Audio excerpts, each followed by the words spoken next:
Allaha khabirum bima ta'malun. Ikhwan muslimin wal muslimat rahimakumullah. Bapak-bapak, ibu-ibu yang dirahmati Allah Subhanahu wa taala. Marilah kita bersyukur kehadirat Allah atas nikmat iman, nikmat sehat, nikmat keluangan waktu, kesabaran dan keikhlasan untuk hadir di majelis ilmu. Mudah-mudahan taklim kita pagi hari ini mendapatkan keberkahan dan limpahan rahmat dari Allah Subhanahu wa taala. Salawat serta salam marilah kita haturkan untuk baginda Rasulullah sallallahu alaihi wasallam.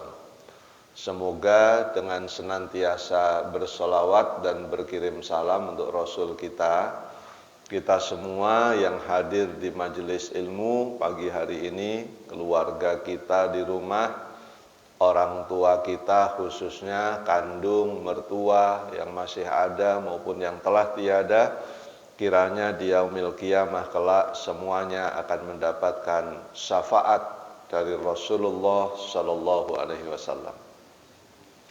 Bapak Ibu yang saya hormati, pagi ini kita berikhtiar memahami ilmu-ilmu Allah serta ilmu Rasulullah sallallahu alaihi wasallam dalam kajian relatif singkat ya pada pagi hari ini. Pentingnya berilmu di dalam kehidupan dan beragama. Dasar-dasarnya antara lain yang bisa kita ambil, pertama surat Al-Isra, surat 17 ayat 36.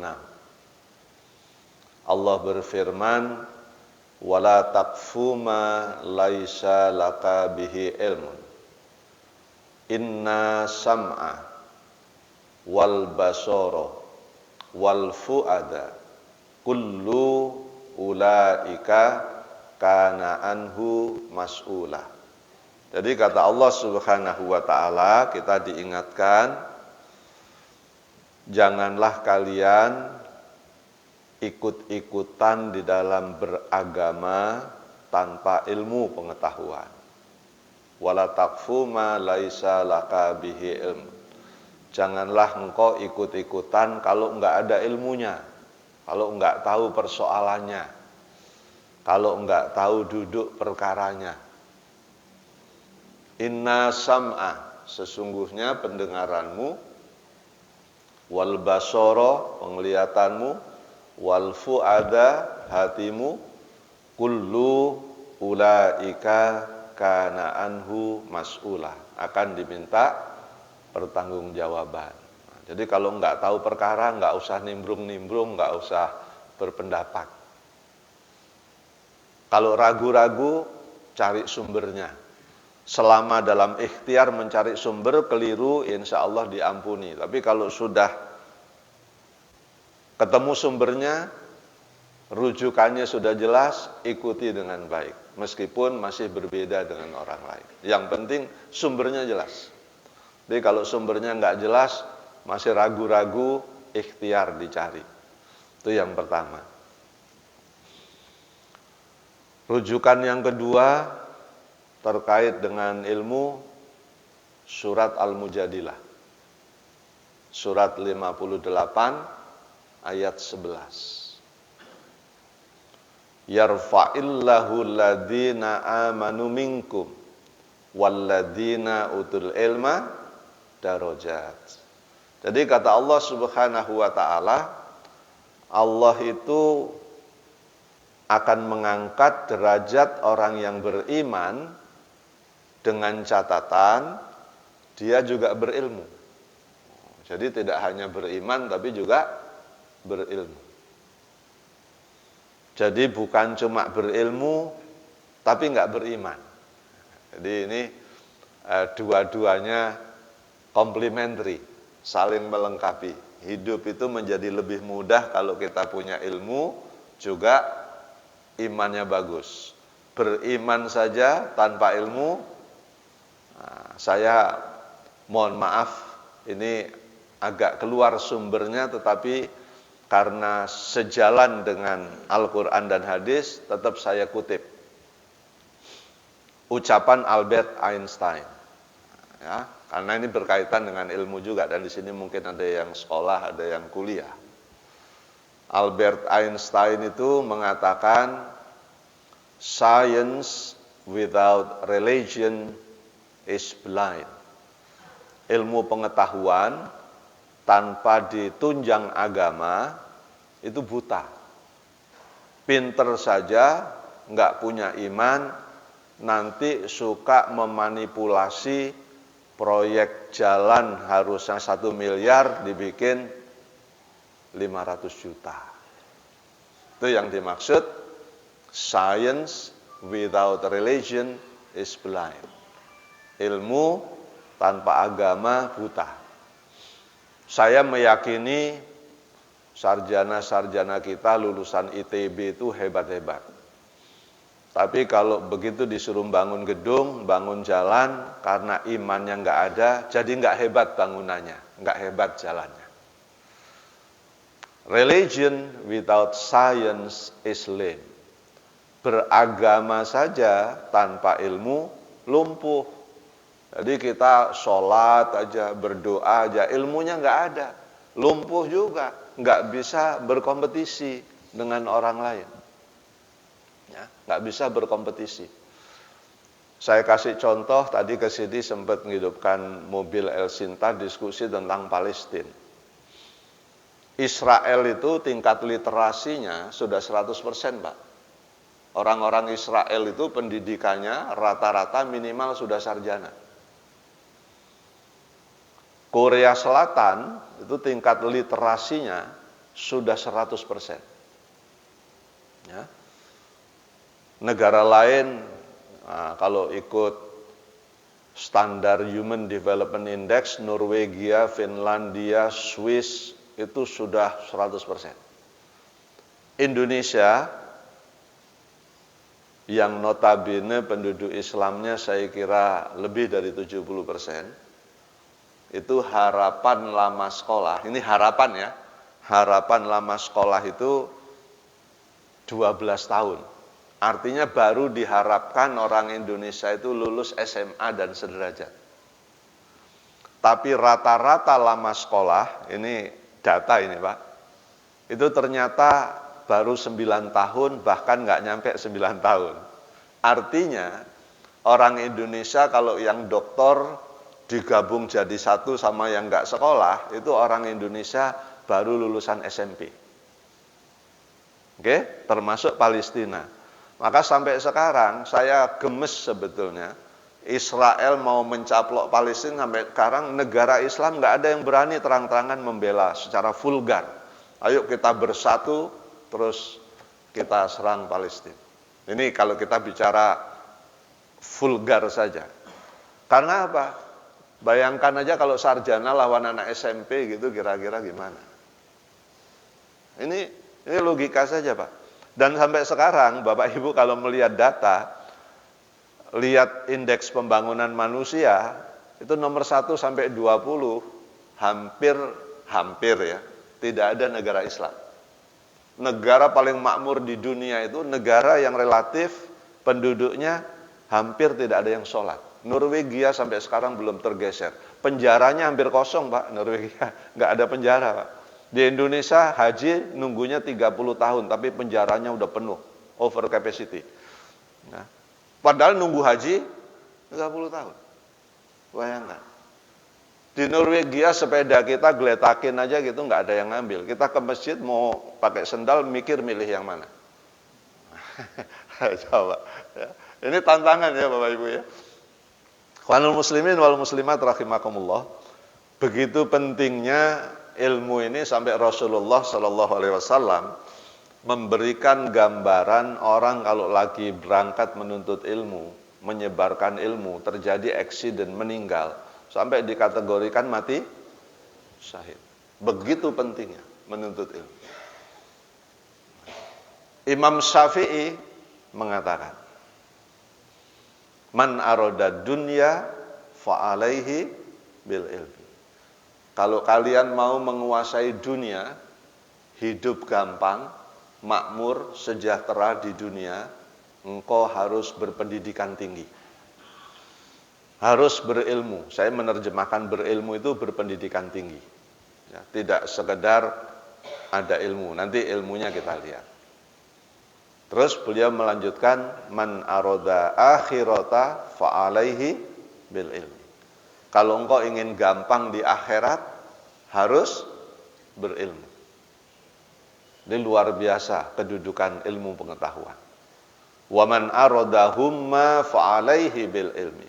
Kalau engkau ingin menguasai kedua-duanya, dunianya gampang, di akhiratnya gampang, engkau wajib menguasai ilmu kedua-duanya. Mari kita lihat, ikhwanul muslimin wal muslimat rahimakumullah. Kita para orang tua yang hadir di sini, karena sebagian besar orang tua, jangan lupa kita punya dua amanah dari Allah Subhanahu wa taala. Apa amanah pertama? Ini populer, jadi kita hafal semua. Surat At-Tahrim, surat 66 ayat 6. Ini hafal semua karena sudah sering dikutip, ya. Ya ayyuhalladzina amanu qu anfusakum wa ahlikum. Nah, ini amanah nih Bapak Ibu. Jadi kita ngaji bukan untuk kita saja. Kita harus memastikan keturunan kita juga harus ahli surga, bukan cuma kitanya. Nah, sekarang kita ini kan lagi di masjid nih. Kira-kira pas pulang anak kita udah bangun sholat belum? Nah, ini kan tantangan, ya. Ini tantangan.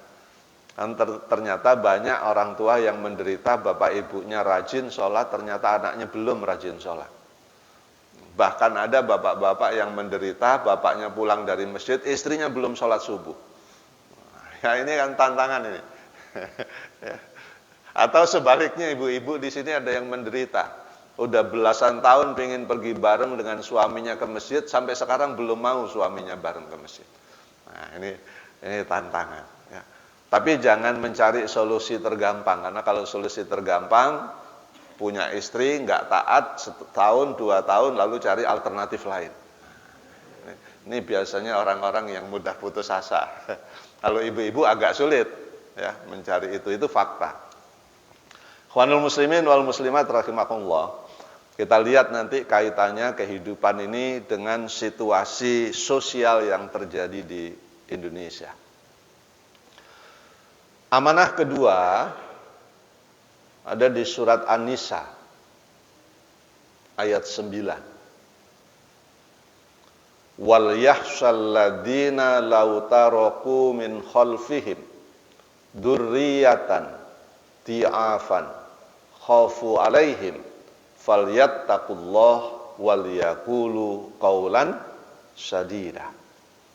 Allah Subhanahu wa taala mengingatkan kita, hendaknya kita para orang tua itu waspada, khawatir, hati-hati, jangan sampai di belakang hari meninggalkan keturunan-keturunan yang lemah kesejahteraannya. Jadi kita ini para orang tua jangan sampai di belakang hari meninggalkan keturunan-keturunan yang lemah ekonominya. Jangan sampai meninggalkan keturunan-keturunan yang miskin. Oh, itu amanahnya 2 tuh. Jadi kita umat Islam itu dalilnya bagus banget. Jadi umat Islam diingatkan jangan sampai meninggalkan anak-anak yang hidupnya miskin. Tapi sampai sekarang tantangan kita sebagai umat Islam di Indonesia, data indeks pembangunan manusia di mana diukur dengan 3 parameter, orang itu dianggap sejahtera, dianggap berkualitas, dianggap bermutu kalau memenuhi 3 syarat manusia. Pertama, pendidikannya tinggi, rata-rata lama menempuh pendidikan. Yang kedua, tingkat kesehatan. Orang itu sejahtera kalau hidupnya sehat. Duitnya banyak, sakit-sakitan, nggak sejahtera. Badan sehat, pingin makan enak, duitnya nggak ada, menderita. Iya kan? Dan yang tiga adalah tingkat kesejahteraan sendiri. Yang kedua, tingkat kesehatan ini ukurannya adalah harapan hidup. Pada waktu ibu melahirkan, ibunya harus sehat, bayinya sehat. Di Indonesia, ini relatif angka kematiannya masih tinggi atau lahir cacat masih tinggi. Karena selama hamil pergi ke dokter, duitnya nggak ada. Bahkan di Indonesia, tingkat janda mudanya masih banyak sekali. Jadi kalau bapak-bapak mau survei ke Indramayu dan Brebes. Ini jangan dipersepsikan negatif. Ibu-ibu jangan sakit hati, justru ibu-ibu harus terima kasih sama saya. Kalau suaminya izin ke Indramayu, lebih baik ikut. Nah, kan saya ngasih tahu ibu-ibu. Kalau bapak memaknainya negatif, ini ustadznya ngomongnya kok kemana-mana. Jadi kalau ibu punya suami di sini berenam, bertujuh, bersepuluh dari Prima Bintara, izin bersepeda ke Brebes, lebih baik ibu naik mobil ngikutin di belakangnya. Takutnya pulang tidak sekedar bawa telur asin, tetapi ada oleh-oleh yang lain, tapi tetap ditinggal di Brebes. Nah, apa korelasinya janda muda ini? Ini saya kasih tahu. Ini bukan sekedar ngomong kosong. Janda-janda muda ini rata-rata terjadi karena pendidikannya rendah. Sehingga menikah di usia belasan tahun, 16, 17. Dan ternyata mereka yang menikah di usia muda ini juga tingkat ekonominya rendah. Karena pendidikannya rendah. Oleh karena ini seperti lingkaran setan yang sulit menghilangkan ini jika tidak dimulai dengan pendidikan yang baik. Nah, pendidikan ini Bapak Ibu sekalian itu harus dilakukan melalui 3 pendekatan. Pendekatan pertama itu pendidikan informal. Pendidikan keluarga, pendidikan rumah tangga. Nah, bayangkan kalau bapak ibunya sendiri saja tingkat literasinya rendah, maka mendidik anaknya juga kualitasnya kualitas rendah.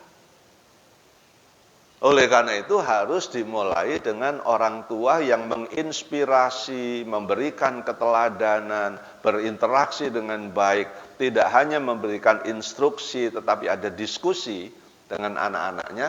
Ini akan berpengaruh besar terhadap kualitas pendidikan. Bahkan mengutip dari buku berbahasa Inggris judulnya Educational Psychology, Parents Involvement in Education Contribute to Children's Success. Keterlibatan kedua orang tua di dalam mendidik anak itu berkontribusi besar terhadap keberhasilan anaknya. Jadi biasanya kalau ada bagi rapot yang datang cuma bapaknya, itu tingkat keberhasilannya kalau di data 10 orang yang ngambil rapotnya cuma bapaknya, itu yang berhasil nggak banyak. Atau sebaliknya, begitu bagi rapot yang datang cuma istrinya, suaminya nggak ikut, ini juga bermasalah. Ditambah lagi kalau bagi rapot yang datang itu neneknya. Bapaknya nggak datang, ibunya nggak datang. Ternyata begitu dicari lebih jauh, mengapa neneknya yang ngambil, rupanya bapak dan ibunya dalam proses perceraian. Ini fakta Pak, karena saya guru. Saya menjadi guru itu belum terlalu lama, baru 36 tahun. Nah, dari tahun 86 saya sudah mulai mengajar di pendidikan formal. Ya, sampai sekarang itu 36 tahun. Itu rata-rata yang datang ngambil rapot hanya suaminya. Saya tanya istrinya kemana.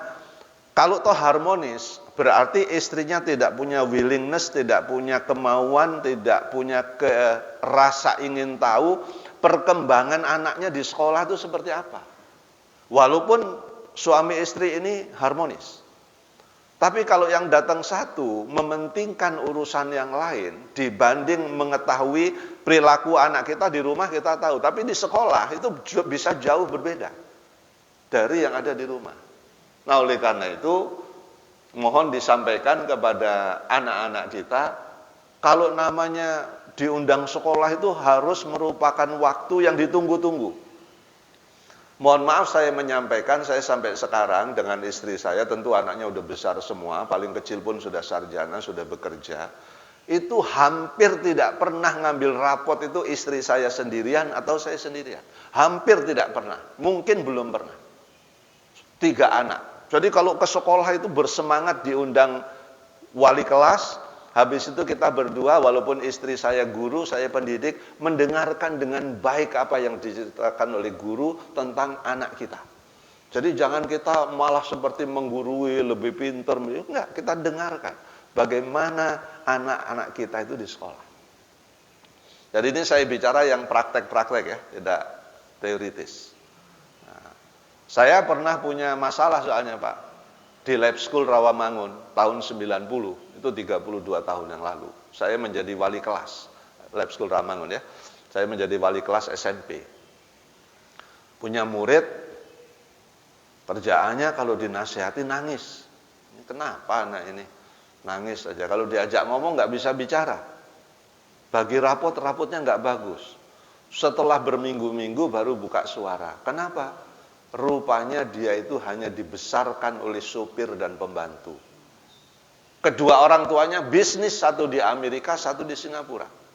Berangkatnya diantar pakai sedan yang indah, yang bagus, yang mewah. Tapi rupanya kesejahteraan batin itu nggak hadir di dalam dirinya.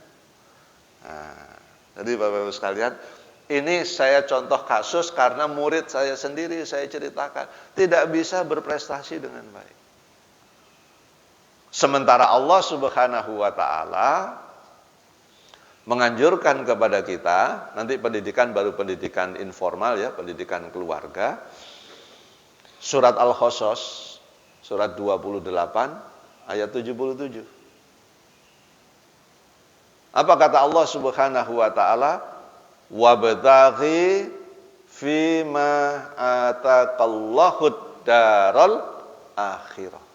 Carilah olehmu, kata Allah, karunia Allah, kesenangan, keselamatan untuk negeri akhirat. Ini harus kita pastikan. Syaratnya kata Imam Syafi'i berilmu. Ya. Beragama saja tanpa ilmu nanti tidak mulia. Berilmu saja tidak punya iman nanti seperti hakim tinggi yang baru ditangkap tangan ya. Gara-garanya menurut saya tidak terlalu banyak itu, meskipun saya nggak punya uang sebanyak itu. 800 juta loh Pak. Tapi mengorbankan kehormatan dirinya dan kehormatan keluarganya. Itu gajinya menurut saya sudah besar itu. Ya, seorang hakim tinggi, gajinya, fasilitasnya udah pasti mobilnya mobil udah lumayan enak lah. Ya, supirnya ada. Kita alhamdulillah nggak pernah korupsi. Karena kesempatannya belum ada. Maka saya tidak pernah mengklaim saya ini beriman, tidak berbuat maksiat. Kenapa? Kesempatannya nggak ada. Kalau tahu kesempatannya ada, resourcesnya nggak punya, duitnya nggak ada.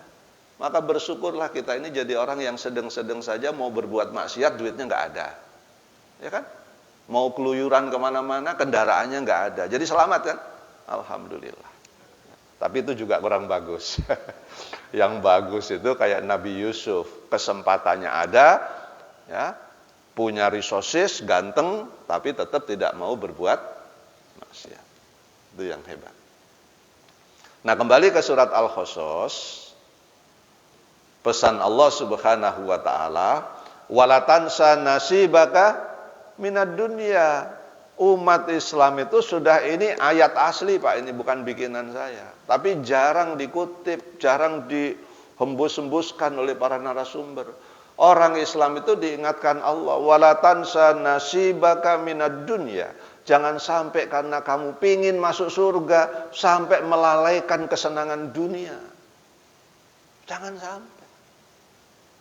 Jadi orang Islam itu memang dunianya alhamdulillah bagus, bukan untuk takabur, karena kalau takabur juga tidak mulia.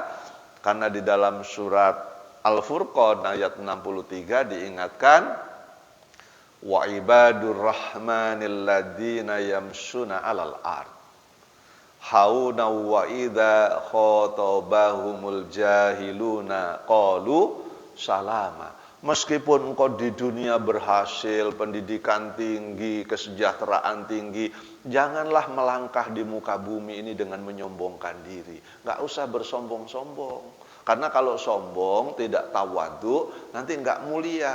Dan Allah itu mengatakan surat 17 ayat 24 saya kira, Allah sangat benci kepada orang yang menyombongkan diri. Ciri-cirinya bagaimana? Kalau ketemu orang buang muka, merasa gak level. Jadi nggak suka. Jadi kita itu yang betul adalah dunianya bagus tapi tawadhu. Wah gampang itu Ustadz. Ya karena lagi dengar pengajian aja. Coba kalau lagi di luar, bisa nggak kita dengan mobil kita yang indah, pendidikan yang tinggi tapi tawadhu. Hanul muslimin wal muslimat rahimakumullah. Surat Al-Qasas tadi dilanjutkan wa ahsin kama ahsanallahu ilaik. Dan berbuat baiklah kalian kepada manusia sebagaimana Allah berbuat baik kepada kalian. Kepada manusia, bukan saja kepada mukmin kita harus baik, tapi kepada seluruh manusia. Apalagi kepada sesama mukmin, innamal mu'minuna ikhwah. Sebab kalau kita sesama mukmin bersaudara, apalagi rukun, itu rahmatnya banyak. Fa aslihu baina akhawaikum wattaqullaha la'allakum turhamun. Orang itu kalau sesama mukmin rukun itu rahmatnya banyak. Tapi kalau sesama mukmin bermusuhan, ya kebalikannya rahmat, laknatnya banyak. Ikhwanul muslimin wal muslimat rahimakumullah. Nah, kembali kepada pendekatan pendidikan tadi. Pertama adalah pendidikan informal, kedua pendidikan non formal. Karena ilmu itu tidak harus berakademik tinggi saja, bergelar, walaupun tidak bergelar tinggi, tapi kalau mengikuti pelatihan-pelatihan, mengikuti parenting, mengikuti coaching berbisnis, itu sama aja, yang penting berilmu. Orang kalau sering mengikuti coaching berbisnis, walaupun pendidikannya SMA, tapi saya tidak menyarankan, sebaiknya minimal sarjana. Sekarang tidak ada alasan Pak miskin itu. Kenapa? Kuliah itu walaupun miskin, asal anak kita pinter, dapat UKT sampai 0%. Kalau di negeri itu nggak bayar Pak, bayarnya cuma 500.000 satu semester, berarti sebulan nggak nyampe 100.000 loh. Di UNJ itu yang nggak bayar berapa orang tuh, banyak sekali. Karena anaknya sudah masuk, ternyata bapaknya miskin, mengajukan permohonan, uang kuliah tunggal, nggak bayar. Ada yang cuma 1,5 juta satu semester. Kita di SMA, SMK, anak kita sebulan bisa 300.000 ya, yang swasta. LPDP, Lembaga Pengelola Dana Pendidikan, boleh di dalam negeri, boleh di luar negeri, yang penting anaknya baik, pintar. Ini nggak ada alasan. Termasuk Baitul Makmur saya kira mempunyai anggaran untuk nyekolahin anak. Dan harus sampai sarjana. Tidak boleh hanya sampai tingkat SMA atau SMK dan sederajat. Nah kemudian yang lain tadi informal, non formal, formal. Pendidikan formalnya ini. Ikhwanul muslimin wal muslimat rahimakumullah, itu tentang urusan ilmu dunia. Lalu bagaimana dengan iman kita, anak kita ini, iman kita ini? Karena tadi kembali kepada Al-Mujadilah ayat 11 ya, Al-Mujadilah ayat 11, Allah itu hanya akan mengangkat derajat orang-orang yang beriman dan berilmu pengetahuan. Nah, bagaimana dengan iman kita? Ini pembahasannya sedikit saja, sudah 5:30. Kita ambil surat Al-Anfal ayat 8. Innamal mu'minuna alladzina idza dzukirallahu wajilat qulubuhum.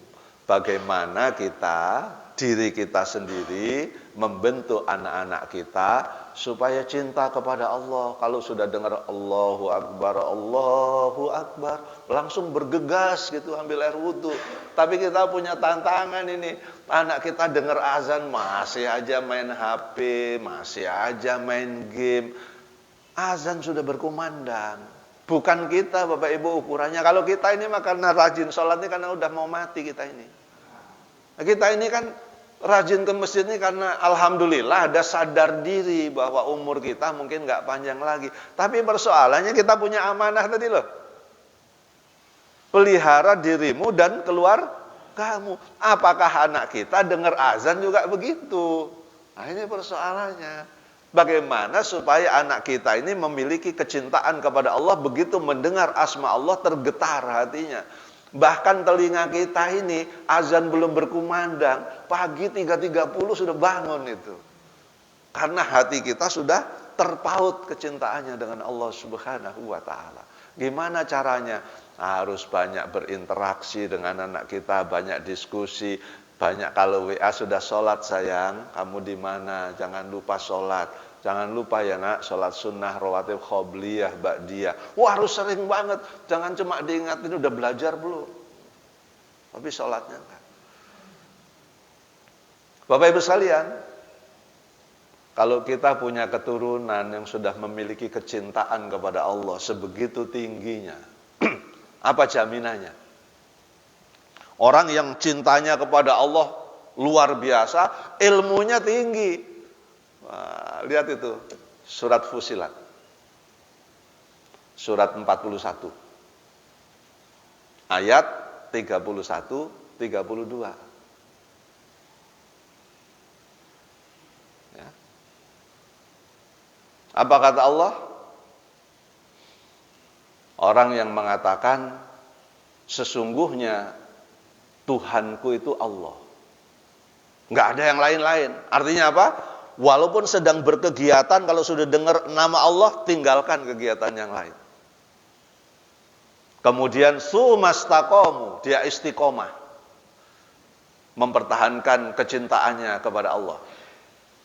Tatanazzalu alaihimul malaika alla takhafu wa la tahzanu wa absiru bil jannatil lati kuntum tu'adun. Apa kata Allah?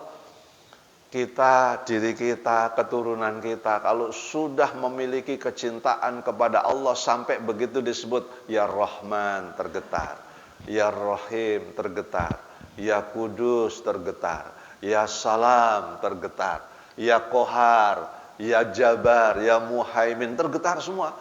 Kecintaannya udah tinggi. Maka kata Allah, aku akan mengutus malaikat. Untuk apa? Supaya malaikat itu selalu berbisik di dalam dadanya orang-orang yang memiliki kecintaan kepada Allah. Kamu jangan pernah khawatir, kamu jangan pernah bersedih hati. Nah kira-kira Bapak Ibu kita levelnya udah gitu belum? Saya dulu menyangka kalau sudah umur 60 tahun, 65, 70 tahun itu nggak pernah sedih. Ternyata enggak juga. Maka saya berpikir, berarti sampai di mana level kecintaan saya kepada Allah, kok masih cemas ya? Saya nggak tahu Bapak Ibu, itu saya cerita saya.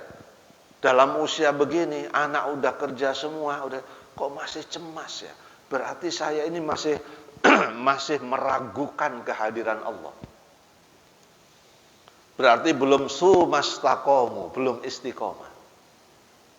Sebab kalau kita sudah istiqomah, Bapak Ibu sekalian, kecintaan kita kepada Allah, ayat 31-nya itu, apa Allah bilang?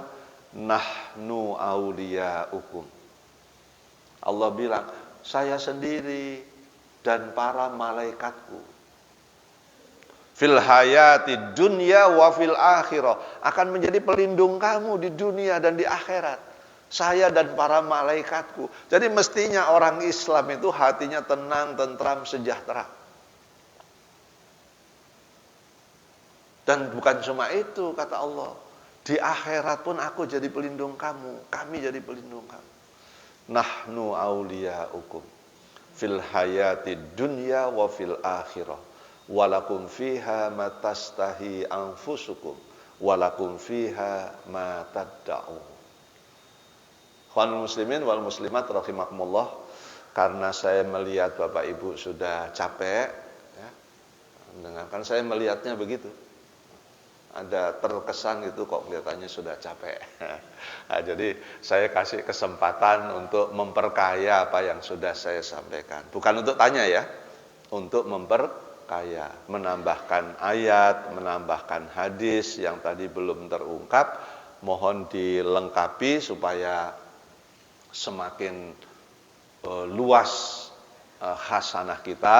Pengalaman Bapak Ibu juga boleh diceritakan. Misalnya, karena pengalaman ini ilmu yang luar biasa menurut saya. Mungkin ada di sini. Saya pernah mengenal di Jawa Timur, di Tulungagung dulu ya. Saya pernah berkunjung ke sebuah rumah. Rumahnya Pak sudah miring, hampir roboh. Tapi anaknya, orang tuanya nggak peduli dengan rumahnya yang miring hampir roboh itu. Yang penting anak saya harus berhasil. Kerjanya di Pertamina. Itu saya pergi ke sana tahun 70-an. Luar biasa. Ada orang yang rumahnya sederhana tapi sangat bangga dengan anaknya berpendidikan tinggi. Mungkin ada, maksud saya, di antara Bapak Ibu yang punya pengalaman seperti itu, dengan keterbatasan sarana prasarana, buku nggak ada tapi dikasih solusi, anaknya difotokopikan buku sehingga anak-anaknya menjadi orang yang pendidikannya sukses. Tapi juga tidak hanya sukses di pendidikan, tapi ada legacy keturunan nih, memang keturunan orang soleh nih dari zaman kakeknya dia nih. Bapaknya gitu, anaknya lihat soleh banget. Jangan ada begini, ini bapaknya soleh kok anaknya begini, beda banget ya. Jangan sampai. Bagaimana kita menjaga legacy keturunan orang-orang yang soleh dan keturunan orang-orang yang sejahtera. Silahkan berbagi ilmu sesama kita. Saya persilahkan Bapak Ibu. Silakan Bapak. Silakan. Ya. Mohon maaf kurang jelas dikasih.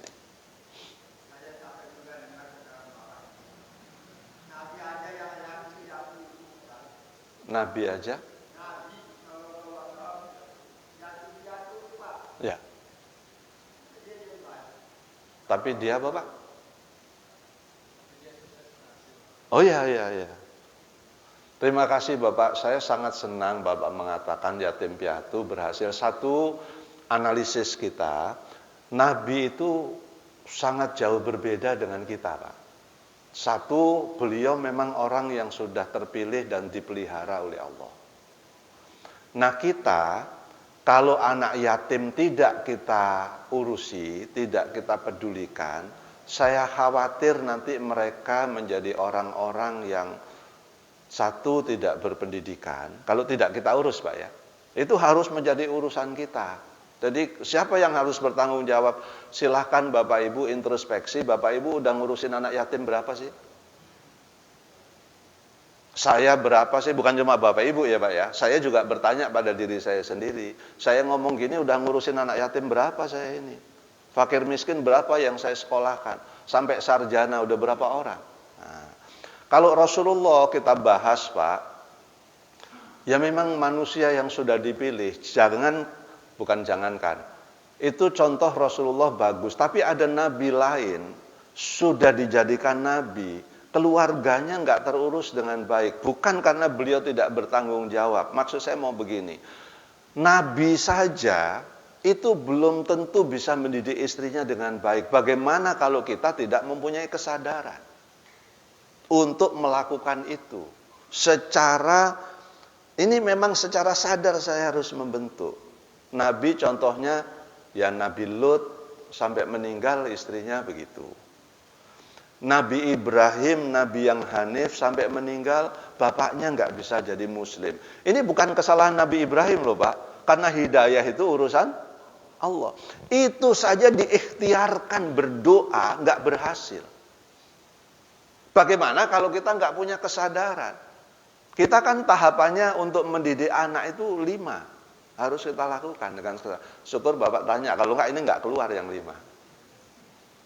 Pertama, bagaimana kita menginternalisasikan, memberikan kesadaran batin maupun pikiran kepada anak kita. Ilmunya kita tahu. Surat 13 ayat 11. Innallaha la yughayyiru ma biqaumin hatta yughayyiru ma bi anfusihim.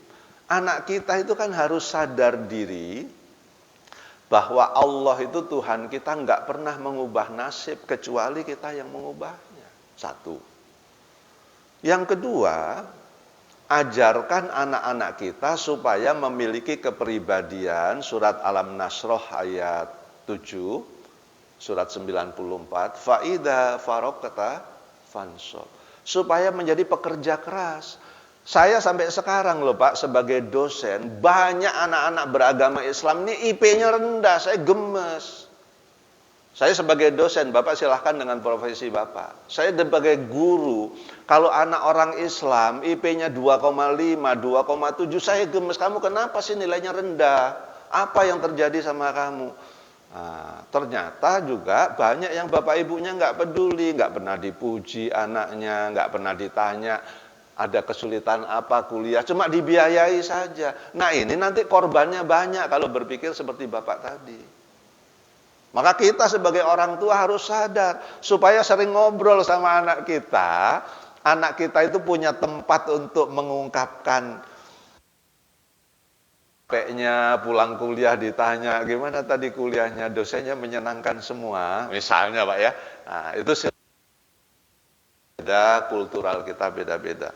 Yang ketiga, kerja keras saja nggak cukup, tapi begini, negara-negara maju Pak, nggak berdoa kepada Allah, bisa sukses hanya modal kerja keras. Korea Selatan, Jepang, negara-negara Eropa, nggak pernah berdoa kepada Tuhan, tapi sukses hanya kerja keras. Lah kita punya modal faida farokta fansob, ajari anak-anakmu wahai Muhammad. Ini bilangnya kepada Muhammad nih. Ya Rasulullah diingatkan, Muhammad kalau kamu udah selesai dengan satu urusan, kerjakan urusan yang lain dengan sungguh-sungguh. Maka saya sedih banget kalau ada orang Islam bekerja performanya rendah. Kalau nggak diawasin lalu seselesainya. Ini saya nggak mau umat Islam begini. Ini yang membuat kita nggak tinggi derajatnya. Padahal kita punya yang senjata berikutnya, apa itu? Wa ila rabbika farghab. Sandarkan harapan hidupmu kepada Tuhanmu. Umat Islam itu selain pekerja keras harus rajin berdoa. Bukan cuma rajin berdoa, kerja kerasnya enggak. Begitu jam pulang, pamit enggak bagus Pak orang Islam kayak gitu. Mesti saya ajari, mohon maaf kalau anak saya, sayang kalau kamu pulang pamit pada bosmu, ketuk pintu tok. Bapak mohon izin, apakah masih ada tugas lagi kepada saya? Jangan langsung selonong boy aja pulang. Emang enggak merah absennya, tapi kan nanti kalau ada promosi untuk 3 orang, calonnya 20 orang. Maka yang dipilih orang yang selalu pamitan kalau pulang. Selalu minta tugas lagi. Nah itu namanya punya OCB, Organizational Citizenship Behavior. Punya perilaku berorganisasi, kalau bekerja itu selalu menunjukkan performa terbaik. Umat Islam harus begitu. Nah, saya maunya begitu Pak. Nah, sudah kerja keras, sudah berdoa, jaminan enggak? Enggak juga. Kenapa? Karena kalau Islam itu banyak ujian, dan sudah dikasih tahu semakin beriman ujiannya semakin tinggi. Dan Allah itu memberikan kerajaan kepada siapa yang dikehendaki, ya kan? Artinya apa? Kalau Allah mau berkehendak, orang itu pinter nggak pinter, ya dikasih kekuasaan. Contohnya penguasa negeri kita, apakah dia paling pinter? Enggak. Di Indonesia ini yang lebih pinter banyak Pak. Yang lebih beriman banyak, tapi dikasihnya pemimpin seperti itu. Kenapa? Kita rakyatnya bodoh juga, milihnya kenapa milih dia? Nah, itu pertanyaannya. Nah kalau rakyatnya nggak pintar, nanti ke depan cuma saya suka sama dia, tapi nggak cari datanya, nggak punya informasi, nggak punya, akhirnya salah lagi milih pemimpin ke depan kita. Tahun 2024. Mestinya dari sekarang sudah tahu data si fulan apa, fulan punya nggak dia korupsi, pendidikannya bagaimana, kalau konferensi internasional bisa nggak dia ngomong Inggris misalnya.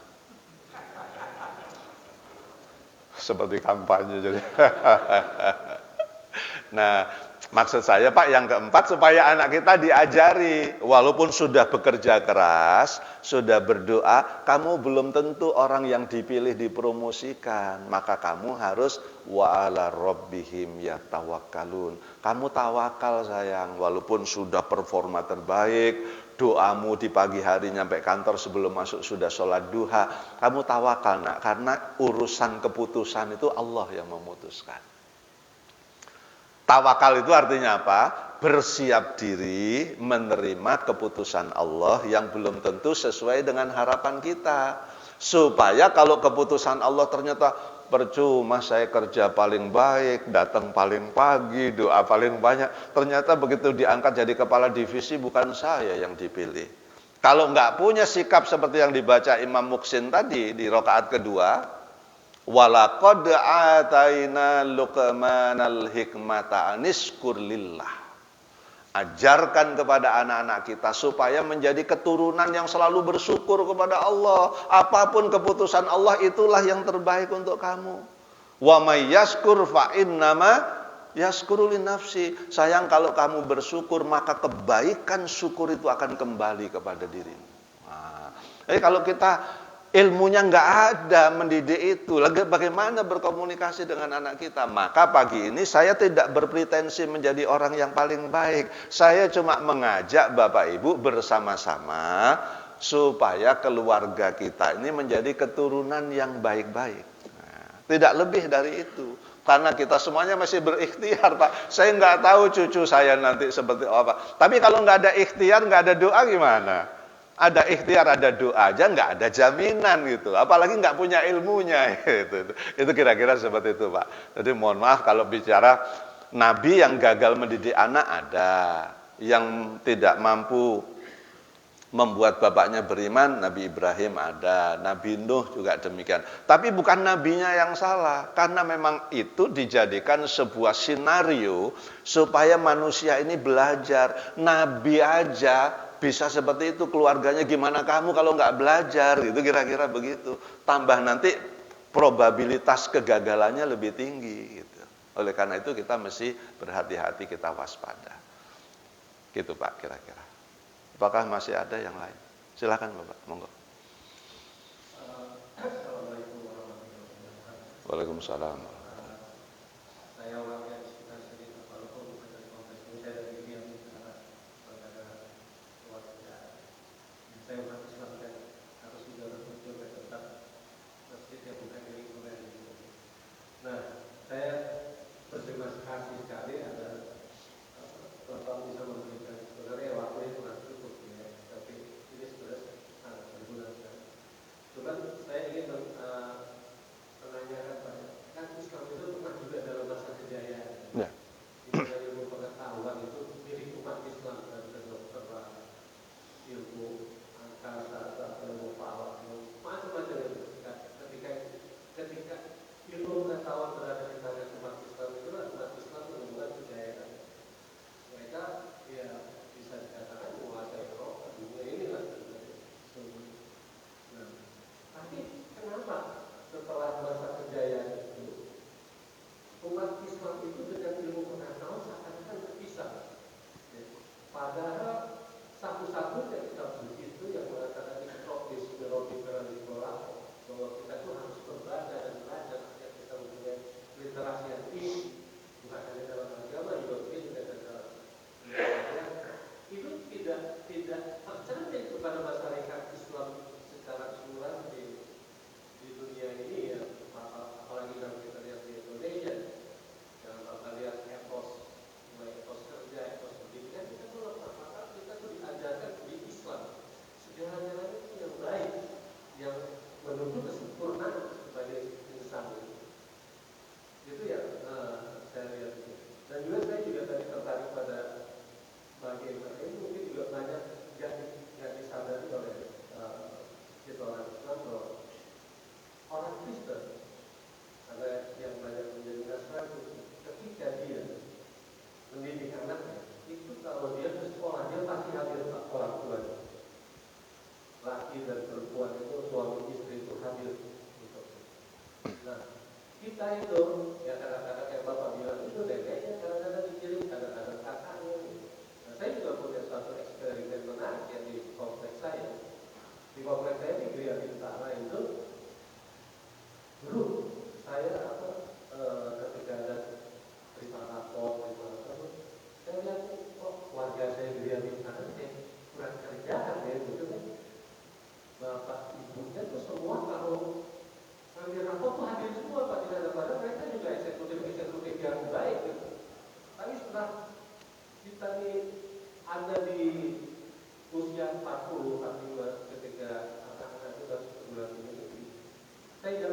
Gereja Bintara ini, dan mungkin di sekitarnya juga mungkin Prima atau kita ini, itu akan menempati ranking pertama untuk anak-anaknya yang masuk ke perguruan tinggi negeri yang terbaik. Karena 85% di konteks saya itu anak-anaknya itu terterima di 5 perguruan tinggi terbaik kan ya. Nah itu berkorelasi juga dengan yang Bapak bilang, perhatian orang tua itu memang akan sangat berpengaruh terhadap pendidikan. Terima kasih Pak. Ya, Waalaikumsalam warahmatullahi wabarakatuh. Saya mensintesiskannya, mengambil kesimpulan dari berbagai faktor Pak ya. Jadi banyak orang Islam memaknai bersyukur itu pun terlalu sempit. Misalnya, anak orang Islam sudah dibiayai pendidikannya, diantar, tapi effortnya rendah, usahanya rendah, itu bagi saya nggak bersyukur Pak. Lah orang Islam sehat kok nggak mau belajar, kan nggak bersyukur namanya. Sama kira-kira begini, orang Islam sehat, sholatnya kok pas-pasan banget, nggak bersyukur. Jadi memaknai bersyukur itu banyak yang cuma begini, alhamdulillah. Sikapnya udah sampai di situ aja. Nolong orang juga pas-pasan banget. Banyak orang Islam saya kira yang begitu. Jadi bersyukur itu harus secara komprehensif. Kalau dia sekolah berprestasi itu bersyukur. Bekerja dengan performa tertinggi itu bersyukur bagi saya.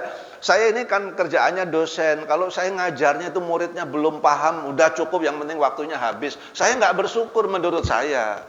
Maka saya membuat persiapan yang bagus. Kalau membimbing mahasiswa saya boleh ditanya Pak, nggak usah saya sebut. Kalau Bapak cari tahu aja ke UNJ.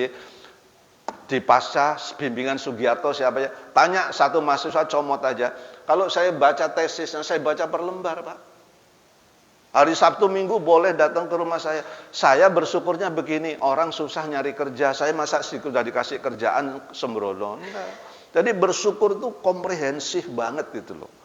Jadi secara menyeluruh performanya harus terbaik. Kalau enggak maka terjadi itu di surat An-Nahl ayat 112 Ustaz itu. Libasal ju'i wal khaufi bima kanu yasnaun. Dulunya makmur sejahtera, tapi karena mengingkari nikmat-nikmat kebaikan yang diberikan ini sembrono dia, maka didatangkanlah kepada dia pakaian, ketakutan dan kelaparan. Akhirnya seperti sekarang yang terjadi.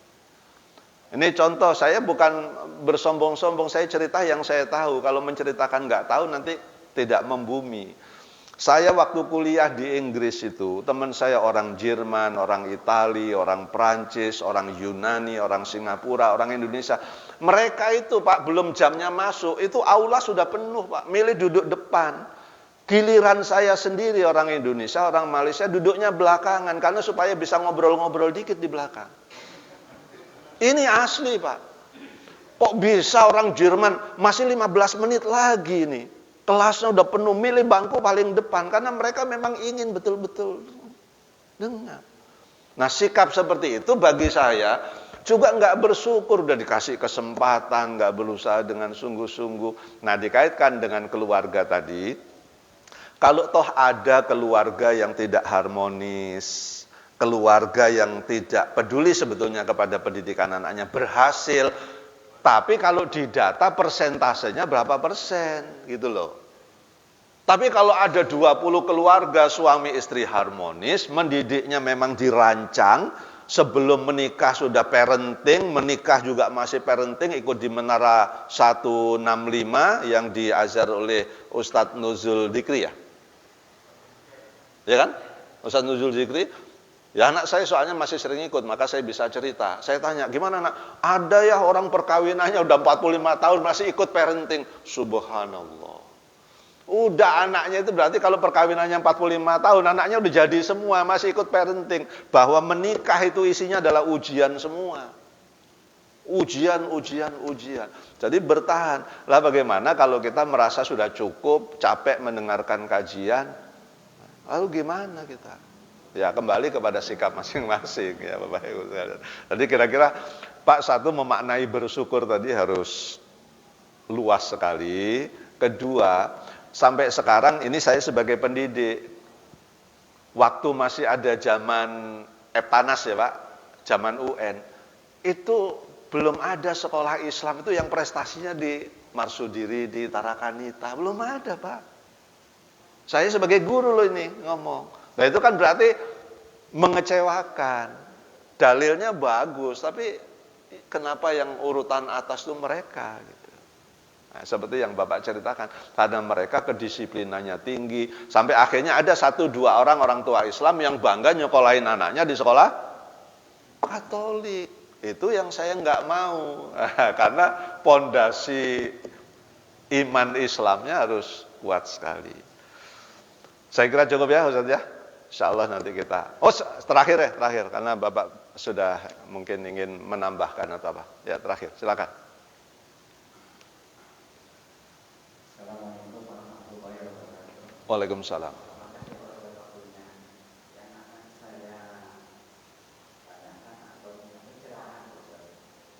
Untuk mengurangi kecemasan dan mencari penyebabnya. Terima kasih. Assalamualaikum warahmatullahi wabarakatuh. Waalaikumsalam warahmatullahi wabarakatuh. Pertanyaan Bapak itu menunjukkan sebetulnya Bapak udah ngerti itu. Karena ada orang cemas itu penyebabnya nggak tahu, ini yang repot ini.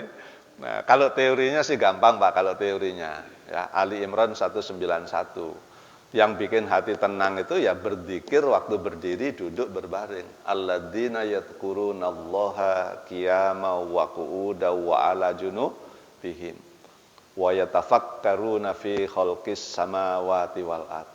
Rabbana ma khalaqta hadza batila subhanaka faqina azabannar. Yang bikin hati tentram ya berzikir Pak udah. Menyebut asma Allah apapun, asmaul husna di dalam hati waktu berdiri, duduk dan berbaring.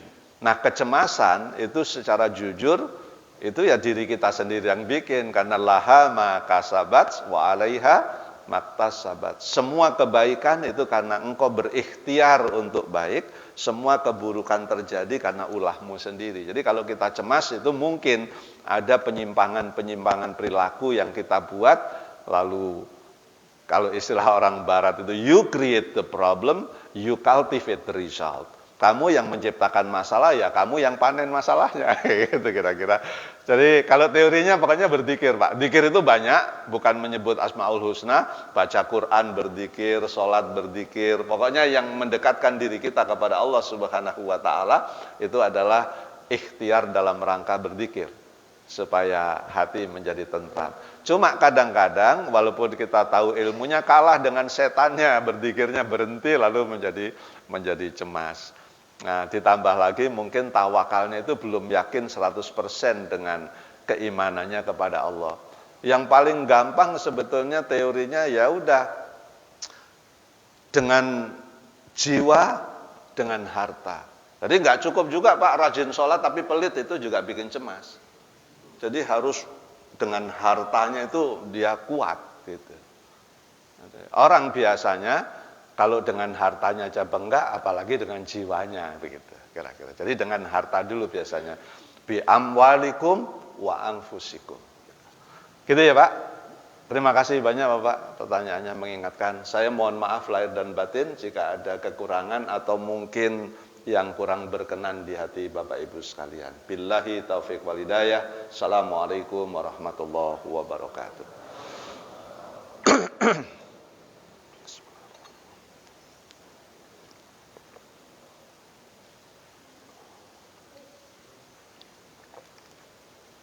Alhamdulillah.